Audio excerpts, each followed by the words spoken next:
안녕하세요 साथीहरू, छालछिनेसयो सन्चै हुनुहुन्छ? आज पनि हामी एकदमै महत्त्वपूर्ण ग्रामर जुन विगतका इक्जामहरूमा पनि सोध्दै आएको र आउने इक्जाममा पनि सोध्न सक्ने खुरिगो र खुरेस हो। यी दुई बीच भिन्नता के छ त, फरक के छ त भन्नेबारे यो भिडियोमा पढ्नेछौँ, हामी जान्नेछौँ है। सर्वप्रथम यो कसरी प्रयोग गर्न सकिन्छ, यो खुरिगो र खुरेस कसरी प्रयोग गर्न सकिन्छ र कस्तो अवस्थामा प्रयोग गर्ने, अनि यो इक्जाममा आउँदा कसरी छुट्याउन सकिन्छ त, एन्सर कसरी छुट्याउन सकिन्छ त भन्नेबारे विस्तृत रूपमा जान्नेछौँ। सर्वप्रथम हामी पढौँ नम्बर 1 मा चाहिँ यो कसरी प्रयोग गरिन्छ है। सर्वप्रथम हामी पढौँ यो कसरी प्रयोग गरिन्छ, त्यसपछि पढ्ने कस्तो अवस्थामा प्रयोग गरिन्छ र लास्टमा पढ्छौँ हामी दुईटैलाई तुलना गरेर इक्जाममा आउँदा कसरी एन्सर छुट्याउने त भन्नेबारे पढ्नेछौँ। अब पढौँ यो कसरी प्रयोग गरिन्छ त। सर्वप्रथम हामी खुरिगोको बारेमा पढ्नेछौँ। यहाँ दिएको छ खुरिगो, यसको अर्थ चाहिँ खुरिगोको अर्थ चाहिँ र अनि र त्यसपछि भन्ने हुन्छ है, र अनि त्यसपछि भन्ने हुन्छ। अनि यो कस्तो ठाउँमा प्रयोग गरिन्छ भन्दाखेरि, कसरी प्रयोग गरिन्छ भन्दाखेरि एउटा वाक्य सकिएर अर्को वाक्य सुरु गर्दा यसको प्रयोग गरिन्छ। जस्तै एउटा वाक्य सकिएर अर्को वाक्य प्रयोग गर्दा यसको प्रयोग गरिन्छ है। भन्न खोजेको जस्तै म भात खान्छु र अनि विद्यालय जान्छु भन्दाखेरि म भात खान्छु एउटा वाक्य भयो, विद्यालय जान्छु अर्को वाक्य भयो हो। यसै गरी एउटा वाक्य सकिएर अर्को वाक्य सुरु गर्दा यसको प्रयोग गरिन्छ। अनि कसरी प्रयोग गरिन्छ त, अब कस्तो अवस्थामा प्रयोग गरिन्छ भन्दाखेरि कुनै पनि दुईवटा क्रिया वा विशेषण जनाउने वाक्यमा प्रयोग गरिन्छ अरे। भन्न खोजेको यो यस्तो हुनु पर्यो कि जुन अगाडि पनि क्रिया र पछाडि पनि क्रिया हुनु पर्यो। जस्तै अघि भने नि मैले म भात खान्छु, खान्छु भन्यो भने क्रिया भयो, र विद्यालय जान्छु, जानु भन्यो भने क्रिया भयो। यसरी अगाडि पनि क्रिया पछाडि पनि क्रिया र अगाडि पनि विशेषण पछाडि पनि विशेषण छ भने यो खुरिगोको प्रयोग गर्ने। ल अब यहाँ उदाहरण हो, जस्तै यहाँ दिएको छ यी उम्सिगी मासिसयो। मासिदा भनेको मिठो हुनु, यो क्वालिटी भयो, विशेषण भयो, र डट डट सायो सस्तो, यो सस्तो हुनु भनेको नि विशेषण भयो हो। अगाडि पनि विशेषण पछाडि पनि विशेषण छ भने खुरिगोको प्रयोग गर्ने, यो खुरिगोको प्रयोग गर्ने है। यहाँ पनि खुरिगो लाग्छ। र त्यसै गरी छनुन फाबुल मगयो, म भात खान्छु अनि खुरिगो सल्गजिरो ल्यायो। मक्ता भनेको नि खानु, यो क्रिया, र सल्गजिरुल हादा भनेको पनि एउटा यो क्रिया हो। अगाडि पनि क्रिया पछाडि पनि क्रिया छ, यसो ठाउँमा खुरिगो, र अगाडि पनि विशेषण र पछाडि पनि विशेषण छ, त्यसो ठाउँमा खुरिगो हो। दुवैतिर एउटै आउनु पर्यो के, अगाडि विशेषण आयो भने पछाडि पनि विशेषण नै आउनु पर्यो, अगाडि क्रिया आयो भने पछाडि पनि क्रिया नै आउनु पर्यो।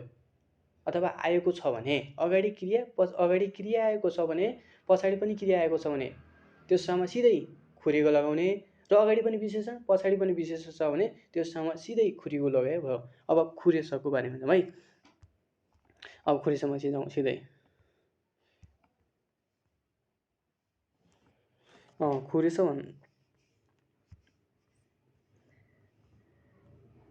सर्वप्रथम खुरेस भनेको त्यसैले सर्वप्रथम बुझौँ कि यो चाहिँ कुनै पनि कारणसहित अथवा कारणसहित उत्तर दिँदा यसको प्रयोग गरिन्छ है। पहिलो वाक्यमा कारण जनाएर र दोस्रो वाक्यमा चाहिँ परिमाण आउँदा खुरेसको प्रयोग गरिन्छ अरे। पहिलो वाक्यमा कारण जनाएर पछिल्लो वाक्यमा परिमाण आउँदा यसको प्रयोग गरिन्छ। जस्तै यहाँ नासिगा नमु छुवायो, मौसम ज्यादै जाडो छ, खुरेस मोजारुल सयो। मोजारुल सयो हो। किन यहाँ कारण सहित आयो नि, अगाडि कारण जनायो पछाडि परिमाण देखायो भनेको मौसम धेरै जाडो छ, यो कारण भयो।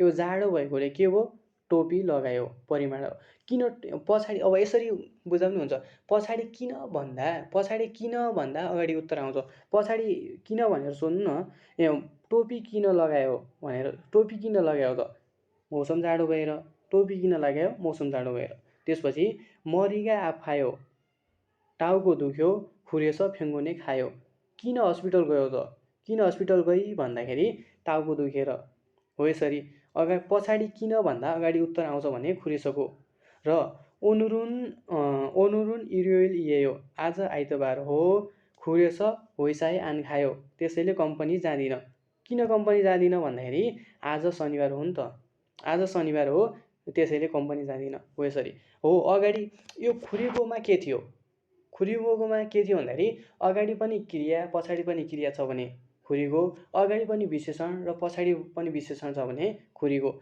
यहाँ चाहिँ यहाँ यी सुक्ता भनेको जाडो हुनु यो विशेषण भयो यो सादा भनेको यो सस्तो हुनु यो यहाँ यो सादा भनेको यो क्रिया हो है किनभने यो क्रिया पनि हो विशेषण पनि हो अगाडि उल्रुल आएको छ भने क्रिया जान्नुपर्छ क्रिया हो भने बुझ्नुपर्छ अगाडि इ र गा छ भने यो विशेषण हो भन्ने बुझ्नुपर्छ आफूले है र खादा भनेको पनि यो के हो खादा भनेको पनि यो क्रिया हो अगाडि यो विशेषण आएको छ हो यो अलग अलग आउँछ भने अगाडि विशेषण पछाडि क्रिया अगाडि विशेषण पछाडि क्रिया अथवा अगाडि क्रिया पछाडि विशेषण यसरी आउँछ भने खुरेसको प्रयोग गरिन्छ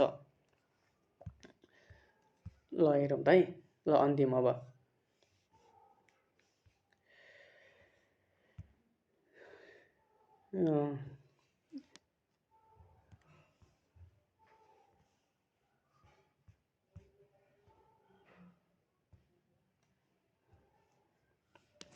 खुरेछ फेग्यो खुरीगो यदि अगाडि पनि क्रिया अनि पछाडि पनि क्रिया छ भने अथवा अघिल्लो वाक्य र पछिल्लो वाक्य दुवै वाक्यमा विशेषण छ भने खुरीको प्रयोग गर्ने यो त हामीले भर्खरै अगाडि पनि पढिसकेका हौँ अगाडि पनि क्रिया पछाडि पनि क्रिया अगाडि पनि विशेषण र पछाडि पनि विशेषण छ भने खुरीको प्रयोग गर्ने भयो यो हामीलाई थाहै छ र अघिल्लो वाक्यमा क्रिया र पछिल्लो वाक्यमा विशेषण अघिल्लो वाक्यमा क्रिया र पछिल्लो वाक्यमा विशेषण छ भने अथवा अघिल्लो वाक्यमा विशेषण र पछिल्लो वाक्यमा क्रिया छ भने खुरेसको प्रयोग गर्ने यति जान्दा हुन्छ है यति जान्दा हुन्छ जस्तै यदि यहाँ यो टिप्स यसरी बुझ्दा पनि हुन्छ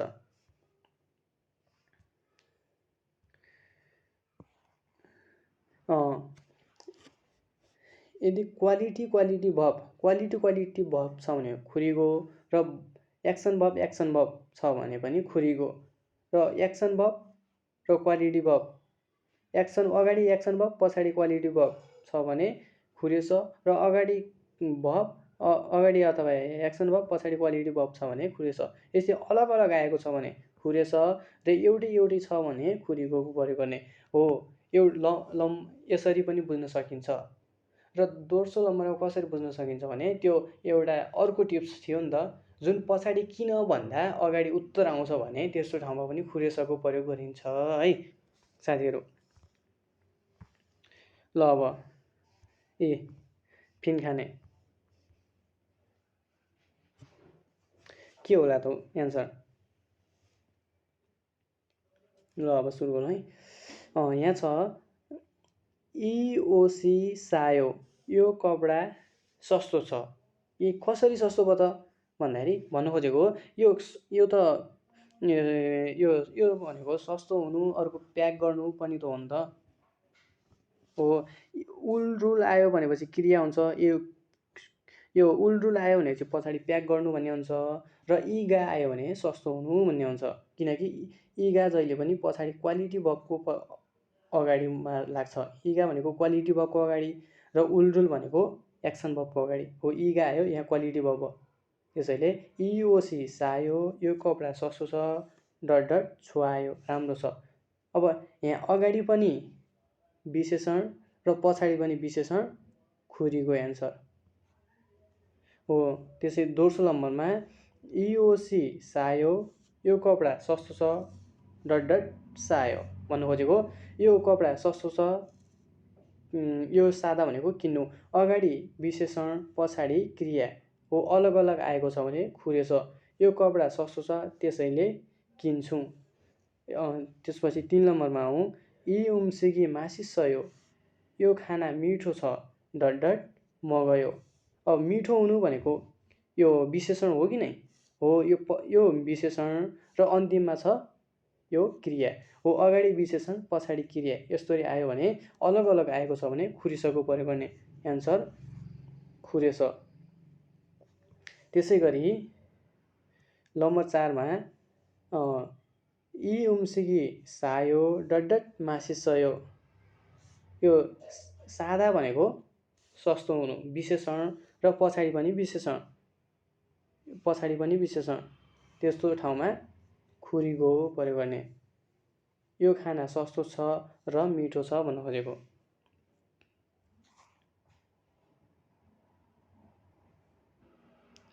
ल त साथीहरू आजलाई यति गरौँ है। अब यो भिडियो बनाउन अब जुनसुकै भिडियो बनाउनु पनि धेरै मिहिनेत लाग्ने भएकोले अब कमसेकम लाइक कमेन्टसम्म गरिदिनु होला भन्ने अनुरोध गर्दछौँ।